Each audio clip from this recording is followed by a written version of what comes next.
Oke, kita lanjut lagi nih ke informasi seputar ATM. Tapi bukan yang Nagita Slavina, bukan ya? Bukan ya, bukan yang itu. Tapi ini ATM, satu lagi di Kalimantan Timur ada insiden pembobolan dan ternyata yang membobol ATM ini mendadak jadi crazy rich ini ya. Menyewa helikopter katanya, jalan-jalan ke Bali. Tapi menyewa helikopter maksudnya dia ikut di atas helikopter itu terbang gitu? Terbang. Ke Bali? Itu helikopter untung sehat walafiat loh. Tapi akhirnya tetap tertangkap juga begitu, Rify? Nah, betul. Sepandai-pandainya ya kan pasti tertangkap juga. Tertangkap juga.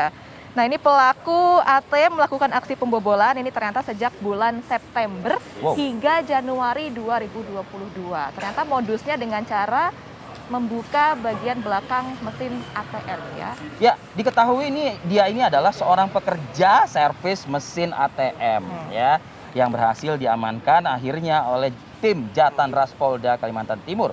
Setelah sedikitnya 6 ATM itu dibobol oleh yang bersangkutan dengan total kerugian senilai 2,4 miliar rupiah ya. Dari hasil yang dilakukan oleh pelaku ini ya, ini digunakan untuk biaya hidup dan berfoya-foya pemirsa. Mulai dari membeli barang-barang elektronik. Tadi kita melihat ada kayak kardus televisi ya kayaknya ya. Lalu juga ada barang-barang bermerek hingga menyewa helikopter ya kan saat berlibur ke Pulau Dewata, Pulau Bali. Lumayan lah ya 3-4 bulan merasakan seperti apa kehidupan jadi crazy rich Kalimantan Timur. Tenang nggak sih itu di atas helikopter itu sebetulnya kan ya. Oke, kita langsung saja mungkin ketahui lebih lanjut lagi kasus ini. Kita sapa pagi ini sudah bergabung bersama kami ada Komisaris Besar Polisi Yusuf Sutejo ya, Kabid Humas Polda Kalimantan Timur. Selamat pagi. Selamat pagi Pak. Pak Kabid. Selamat pagi Mas Arif, selamat pagi Mbak Ani. Ya Pak, ini pelaku sudah diamankan, satu orang saja Pak, apa mungkin masih ada pengembangan dilakukan oleh petugas? Cuma satu Pak.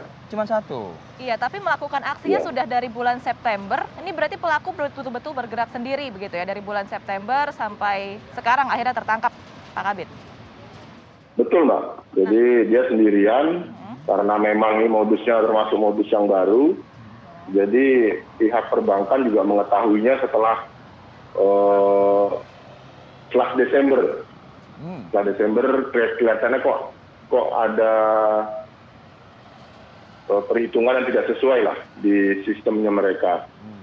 Ya, jadi di rekening si tersangka bertambah, tapi fisiknya fisik uang yang ada di ATM store tunai tersebut tidak bertambah gitu. Jadi mereka melakukan audit sendiri secara internal dari sistem, diketahui bahwasannya ada uang yang sudah hilang lah, katakanlah begitu. Sehingga dari pihak bank melaporkan kepada kita dan kita tindak lanjuti. Pada saat pelaku melakukan aksi yang terakhir kita intip dan kita tangkap di ATM. Jadi penangkapan berlangsung pada saat pelaku memang sedang beraksi juga begitu ya Pak Kabid ya? Betul, jadi kejadian terakhir 5 Januari itu kita intip, kita tunggu, ya kan? Kita udah tahu nomor rekening yang bersangkutan pada saat si pelaku ada di ATM. Karena ini 6 ATM ini udah diputar sama dia, berulang-ulang kali.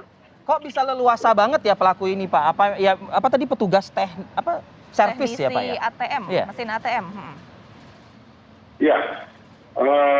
Dia itu sebelumnya bekerja di salah satu PT bagian kebersihan atau servis rutin ATM. Jadi dia selama sekian bulan dia bekerja sebelum September ya, dia pelajari bagaimana bisa mengambil uang tersebut.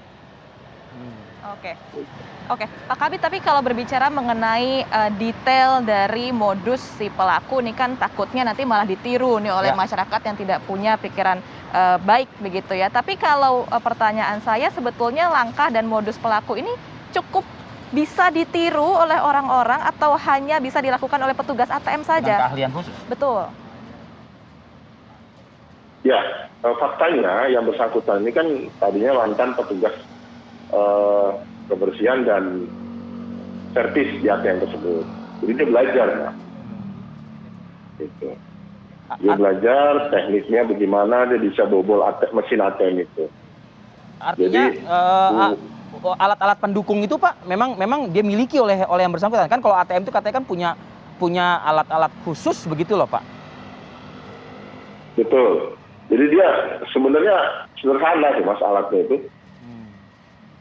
Dan yang dilakukan juga sederhana, tapi mesin ATM itu bisa jebol. Uang di dalam rekening si tersangka ini bertambah, tapi secara fisik nih uang tersebut tidak disetorkan ke mesin ATM tersebut. Oh, oke. Ini dilakukan di satu mesin ATM atau beberapa mesin ATM di tempat berbeda, Pak Kabid? Di 3 kota yang berbeda, di 6 mesin ATM yang berbeda. Oke. Jadi masing-masing kota ada 2 mesin. Pak Kabid, saya juga pengen tahu Pak, dalam gelar perkara yang dilakukan beberapa waktu lalu ini Pak, itu barang bukti yang digelar itu cukup fantastis katanya Pak ya. Apa saja mungkin bisa dijelaskan Pak? Barang yang bukti yang tersisa itu hanya ada pasang sepatu, tas wanita bermerek, TV besar, handphone, sisa uang sedikit. Yang lain-lain dia lakukan dia habiskan untuk biaya hidup yang hedon. 2,4 miliar kan bukan angka sedikit ya Pak ya? Sampai bisa menyewa Betul, helikopter. tapi itu kan berlangsungnya kan, jadi setiap dia ngambil, kan ada limit harian untuk pengambilan ATM itu. Jadi dia pakai hari itu, habis hari itu. Oke. Untuk jerat hukumnya sendiri bagaimana Pak? Mengingat ini kan sudah berjalan selama beberapa bulan, Pak Kabid. Ya, dia kita kenakan pasal 363 KUHP, junto pasal 64 KUHP dan pasal 65 KUHP. Dengan ancaman hukuman kurang lebih 8 tahun penjara. Oke. Pak Kabid, ini naluri kepo saya mungkin masih agak sedikit meledak-ledak Pak. Berapa sih Pak nyewa helikopter Pak untuk jalan-jalan di Pulau Dewata Pak? Mungkin punya ada kwitansi notanya gitu loh Pak yang diamankan juga gitu. Hasil pemeriksaan per jam itu kurang lebih hanya 5 juta Pak. Dan dia tuh berkali-kali ya Pak ya mungkin ya menggunakan moda transportasi helikopter itu ya Pak? Iya, karena selama dia berlibur di Bali, dia gunakan transportasi helikopter tersebut dari satu lokasi ke lokasi yang lain gitu.